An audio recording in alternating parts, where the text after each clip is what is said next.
Уважаемые дамы и господа, коллеги-журналисты, я приветствую вас на площадке Международного мультимедийного пресс-центра медиагруппы «Россия сегодня». И прямо сейчас у нас состоится пресс-конференция, посвященная 80-й годовщине освобождения Белграда от немецко-фашистских захватчиков. Я с удовольствием представляю участников сегодняшней пресс-конференции. Итак, с нами сегодня главный научный сотрудник Института славяноведения РАН, академик Сербской академии наук Елена Гуськова. Елена Юрьевна, здравствуйте. Также с нами сегодня профессор кафедры сравнительной политологии МГИМО МИД России Елена Пономарева. Елена Георгиевна, приветствуем. И с нами сегодня в президиуме председатель правления Союза сербов имени Николы Теслы Лена Милоевич. Лена, здравствуйте. Очень рад вас видеть. Коллеги, благодарю вас, что нашли время пообщаться с журналистами, тем более, что дата очень важная как для нашей страны, так и для нашей, не боюсь слова, братской Сербии. Напомню, что при освобождении Югославии в 1944 году погибли около 8 тысяч советских солдат и офицеров. Конечно же, колоссальные потери понесла сама республика во время оккупации немецкими войсками. Более миллиона человек погибло. Об этом сегодня более подробнее с нашими уважаемыми участниками поговорим. Елена Юрьевна, хотелось бы с вас начать разговор. Расскажите, пожалуйста, как сегодня в Сербии сохраняется память о Великой Отечественной войне, ну и как это сохранение памяти способствует взаимодействию наших государств в нынешних условиях?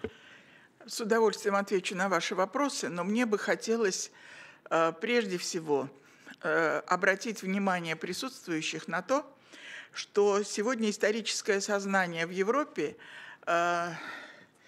направлено на то, чтобы забыть все, что произошло, показать или уменьшить значимость советской армии в освобождении Европы от фашизма, уменьшить наши жертвы и вообще забыть. Вы знаете, как рушатся памятники советским воинам-освободителям по всей Европе. Это везде, кроме Сербии. Пока еще нет в Черногории и, естественно, в Боснии и Герцеговине. И вот этот факт говорит о многом. То, что мы отмечаем День освобождения Белграда, и то, что у нас отмечается в Белграде, об этом я скажу чуть позже, это очень важный момент, это очень важный процесс. Хочу сразу еще тоже сказать, что вот эта русско-сербская дружба и отношение народа сербов к русским удивительный совершенно прецедент, наверное, в мировой истории. Потому что когда у нас началось СВО, то в этот же день, когда мы объявили о начале операции, то в этот же день сербы нас поддержали, единственные в мире. Вышли на улицы, поддержали, еще даже не думая о причинах того, что там происходило, там где-то в Москве происходило. И только через несколько дней они стали задумываться о причинах этого, и вот они, несмотря на огромное давление Западом, они нас поддерживают до сих пор. И сербские добровольцы тоже участвуют в этой операции, в нашей. Но важно, мне кажется, сегодня вот на том фоне попытки пересмотра истории в Европе и в Соединенных Штатах Америки, естественно, рассказать, показать, что в Сербии этого нет. В Сербии помнят, как происходила эта военная операция, и я вам сейчас об этом напомню. А потом немножко скажу о тех мероприятиях, которые будут проходить в Белграде. Белградская стратегическая наступательная операция проходила в конце сентября, начале октября 1944 года. Это совместная была операция Красной армии и Народно-освободительной армии Югославии. К этому времени уже партизанское движение встало на ноги, создали свою армию, освобождали кусочек по кусочек свою землю. Но, конечно, им было очень трудно, им обязательно была поддержка очень сильной армии Советского Союза, потому что вся страна была оккупирована. К началу сентября 1944 года на Балканском полуострове дислоцировались немецкие войска группы армии Е. юг полуострова, и F – северная часть. Группа армии Е был отдан приказ спешно отойти в Венгрию. Для прикрытия отступления из группы армии F была выделена армейская группа под названием «Сербия». Ей ставилась задача не допустить захват стратегических коммуникаций Балканского полуострова, в том числе железной дороги Салоники-Белград. То есть весь Балканский полуостров германские войска держали в кулаке. И естественно, что ни партизаны, ни югославская армия сами не справились бы с этой огромной силой. К концу сентября на болгарско-югославской границе в районе Видина были сосредоточены войска Третьего Украинского фронта под командованием маршала Советского Союза Толбухина. И с югославской территории содействие наступающим войскам были готовы оказать соединения Народно-освободительной армии Югославии. К этому времени войска смогли взять под свой контроль значительную часть Сербии, однако проблема была в крупных городах, в том числе и столице Югославии Белград. И что очень важно, что этого не было, наверное, ни с одним государством. Предварительно операция была согласована командующим Народно-освободительной армией Югославии Иосипом Брос Тито со Сталиным. Он 21 сентября прибыл на советском самолете в Румынию, а оттуда вылетел в Москву, где встретился со Сталиным. На переговорах Сталина и Иосифа Брос Тито было достигнуто несколько очень важных вещей. Советские войска обязывались оказать силам югославской армии помощь в операции по освобождению Белграда и разгроме одновременной группировки противника. Также стороны договорились о беспрепятственном проходе советских армий через территорию Югославии, что было необходимо для операции по освобождению Венгрии. Но немаловажным было то, что Сталин согласился не вводить советские войска далее Белграда и дать возможность югославской армии полностью освободить свою территорию. Это еще связано было с теми внутренними трудностями, скажем так, разными течениями внутри самой уже Югославии, поэтому Югославской народной армии нужно было самим освободить эту территорию, и Москва пошла на это. Проведение Белградской операции возлагалось на войска 3-го Толбухин и 2-го Малиновский украинских фронтов.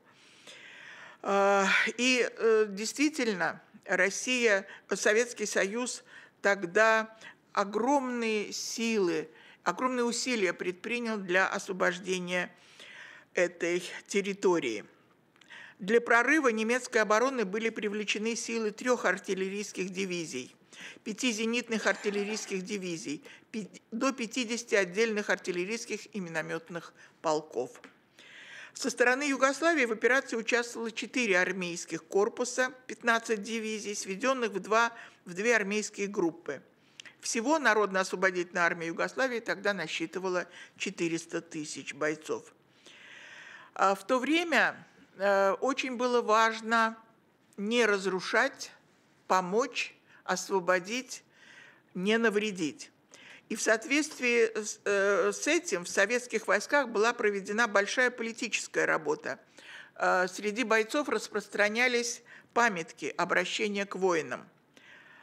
Цитирую: «Товарищ боец, сержант и офицер, ты вступил на территорию родной по духу и крови нам, Югославию.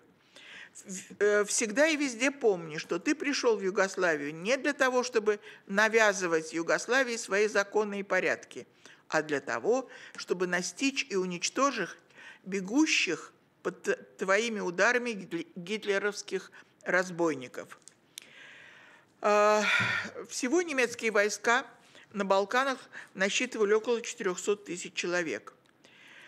Развитие наступления на Белград происходило с юга и с востока.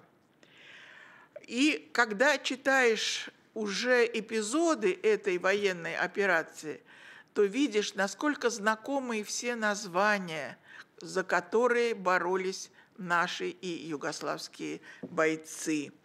13 октября разгорелось ожесточенное сражение за гору Авала. Кто был, знает, что это такое. Ломая сопротивление врага, советские экипажи прорвали укрепленный рубеж. Утром 14-го дошли ожесточенные бои на улицах города.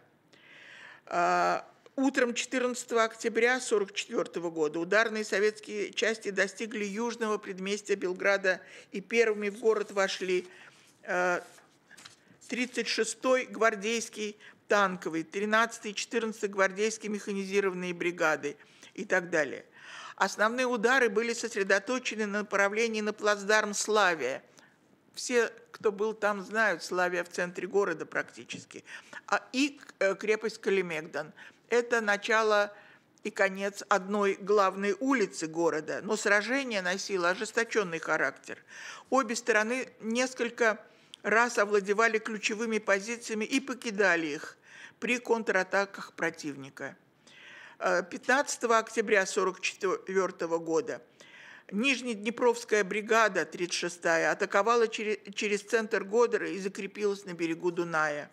Танкисты отбивали атаки в течение 16-20 октября, одновременно поддерживая огнем другие соединения и корпуса. Ожесточенные бои шли еще за железнодорожный вокзал, мост через Саву, и 19-го, уже за день до победы, продолжались у палаты Албания, это совсем центр города, и гостиницы Москва. И, естественно, завершился штурм крепости Калимегдан. Последний оплот немцев. Крепость была взята, и поздним вечером 20 октября 1944 года освобождение Белграда завершилось. Маршал Бирюзов писал в своих воспоминаниях: «Радостное, волнующее и чистосердечное отношение югославского народа мы, воины Красной Армии, чувствовали на каждом шагу». Дальше уже идет отдельная история, как освобождалась целая Югославия, что делала советская армия, как она шла освобождать Венгрию и другие страны. Здесь операция закончилась, и мы прекрасно знаем, что дальше шло освобождение всех земель Югославии.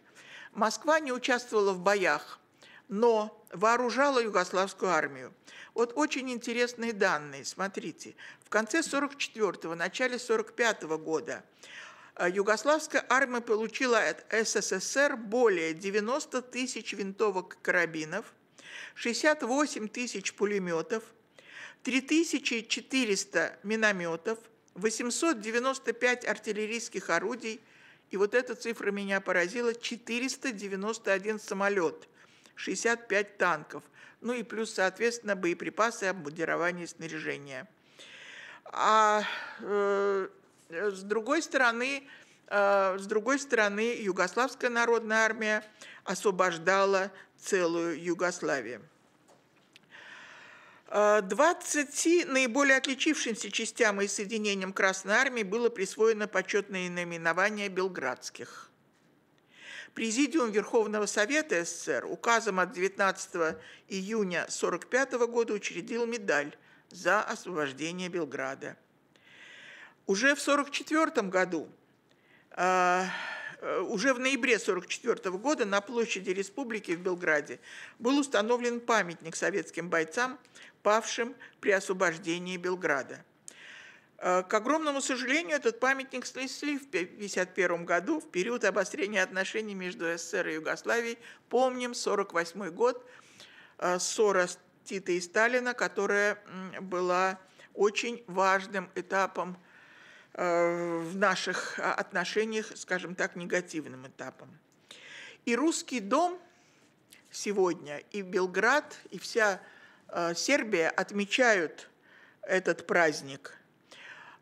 И очень большие мероприятия запланированы в Русском доме в Белграде, соответственно, с властями Сербии и будут возложены цветы, и будут проведены пресс-конференции, будет проведена научная конференция, едут депутаты нашей Думы, туда очень важные люди. Но отзвуки европейского либерализма, ну, мы ощущаем и видим. Вот такой пример. Прошли торжества в городе Панчево буквально вчера. Цветы к обелиску погибшим были возложены. Площадь была названа именем Василия Филипповича Маргелова, который тогда освобождал Белград. Но был еще и урок истории в мемориальном комплексе Стратиште.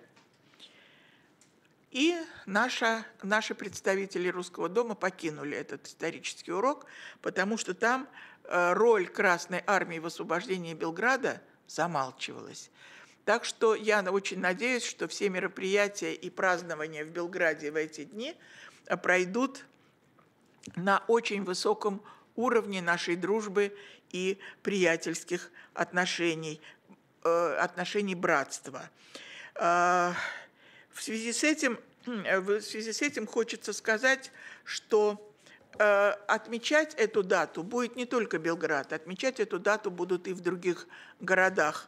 И это на фоне того, что памятники русским воинам по всей Европе сносятся даже в тех странах, которые освобождал Советский Союз. Наша история, я заканчиваю, спасибо вам за внимание. Хочу сказать, что наша история сложная. Мы внимательно изучаем эту историю. История взаимоотношений тоже всегда вызывала большой интерес у российских ученых, но мы внимательно следим и за тем, что происходит сегодня и в наших отношениях, и в позиции руководства многих бывших социалистических стран. На сегодняшний день, я думаю, этот интерес сохранится и в будущем, и будут ученые молодые, которые будут изучать эти процессы. Но забывать нам нашу историю нельзя. И нельзя позволять, чтобы кто-то забывал эту историю и переписывал ее. Я думаю, что сейчас Елена Георгиевна нам об этом внимательно расскажет. Спасибо.